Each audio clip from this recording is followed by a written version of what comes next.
जबकि chief justice ने यह कहा है कि कुछ देर में हुक्मनामा जारी किया जाएगा, जरूरी हुआ तो अदालती मुआवन भी मुकर्रर कर देंगे। अहम मुकदमा है, इसी हवाले से बात करेंगे। हमारे साथ मौजूद हैं senior rank person Nadeem Malik साहब। नदीम मलिक साहब, क्या लग रहा है, मुमकिन पेशरफ क्या हो सकती है इस पर?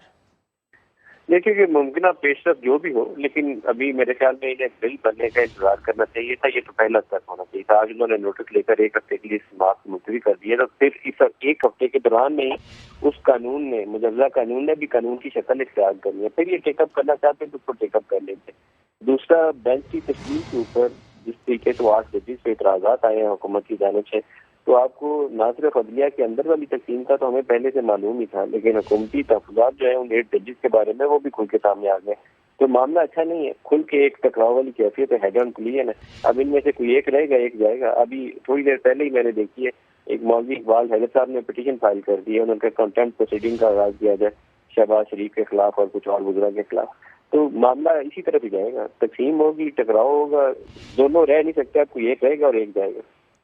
ठीक है, यानी आप ये कह रहे हैं कि अभी बिल के हवाले से पहले देखना ज़रूरी होगा। जिस तरह से हम देख रहे हैं कि वफाकी हुकूमत की जानिब से बार बार यही मौक़िफ़ सामने आ रहा है। बेंच के हवाले से भी उन्होंने एक मरतबा फिर से एतराज़ उठा दिया है। इस तमाम तर मामले को आप किस तरह से देख रहे हैं? बेंच के ऊपर इतराज तो बिल्कुल हुकूमती गुजरा क्या, ये तो आप देखें जलसों के अंदर वो नाम ले लेकर कई हफ्तों से ये प्रैक्टिस जारी थी, क्योंकि दो एक के ऊपर जो कंसर्न थे, जैसे गुजार अली अकबर नकवी साहब हैं या जस्टिस इजाजुल हसन साहब हैं, उनके ऊपर तो मरियम नवाज ने जलसों के अंदर और अपनी प्रेस कॉन्फ्रेंस के अंदर बहुत से सवाल उठाए। फिर उनके ऊपर एक पेंडिंग रेफरेंस का भी मामला है। लेकिन ये 8 वाली जो तकसीम है ये मुझे मुनासिब नहीं लगी है, क्योंकि चीफ जस्टिस के ऊपर ये तासुर जाए कि उन्होंने अपने जो साथी 8 जजेस जो उनके हम ख्याल का लफ्ज इस्तेमाल करते हैं, पीडीएम वाले सारे लफ्ज इस्तेमाल करते हैं, ये लफ्ज मुनासिब नहीं है। लेकिन अभी ये बड़ा आम तौर पर इसी को जोड़ा जा रहा है इस बेंच के साथ कि उनके हम ख्याल जजेस हैं वो सारे इस बेंच में मौजूद है। तो इसका मतलब ये है कि जो बाकी साथ है 7 जजेस जो उधर है वो उनके साथ नहीं है। और वो उन 7 की आप तकसीम देखें तो उसमें 2 सीनियर मोस्ट जजेस हैं, जस्टिस फायज है, जस्टिस सरदार तारिक मसूद है उसके अंदर, जो नेक्स्ट इन लाइन है जिन्होंने चीफ जस्टिस बनना। फिर 4 वो जजेस हैं जिन्होंने खिलाफी नोट लिखे थे, जस्टिस मंसूर अली शाह है, जस्टिस याहिया अफरीदी है, जस्टिस अतर मिनल्ला है, जस्टिस मंतोखेल है, और एक जस्टिस अमीनुद्दीन जिन्होंने जस्टिस फाइली साहब के साथ बैठ के फैसला किया था कि ये अभी अब खुद नोटिस की बात रोक दी जाए। ये सूरत हाल है इस वक्त सुप्रीम कोर्ट के अंदर, तो ये मुनासिब नहीं है। अगर इसमें से एक जज रिफ्यूज कर जाए या 2 जज रिफ्यूज कर जाए तो ये 8 और 7 की तकसीम है, तो फिर इस तकसीम का क्या बनेगा?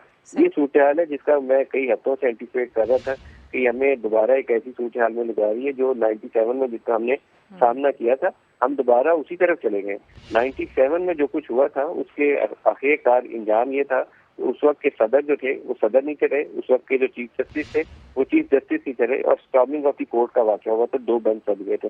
तो तकसीम इतनी गहरी है और इतनी क्लियर कट डिवाइड है और इतनी पोलराइजेशन है कि एक दूसरे की कोई बात सुनने पे या उसका मौक़िफ़ लाने की कोशिश करने पे भी तैयार नहीं है। तो वो सूरत हाल टकराव वाली जो है वो किसी बड़े हादसे की तरफ ले जा सकती है।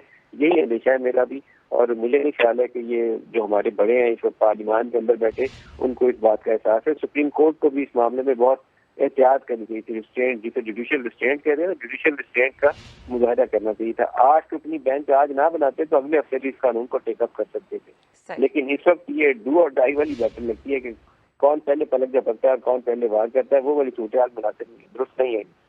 ठीक है, नदीम मलिक साहब हमारे साथ मौजूद थे, इस अहम मामले पर डिस्कशन कर रहे थे। बेहद शुक्रिया आपका।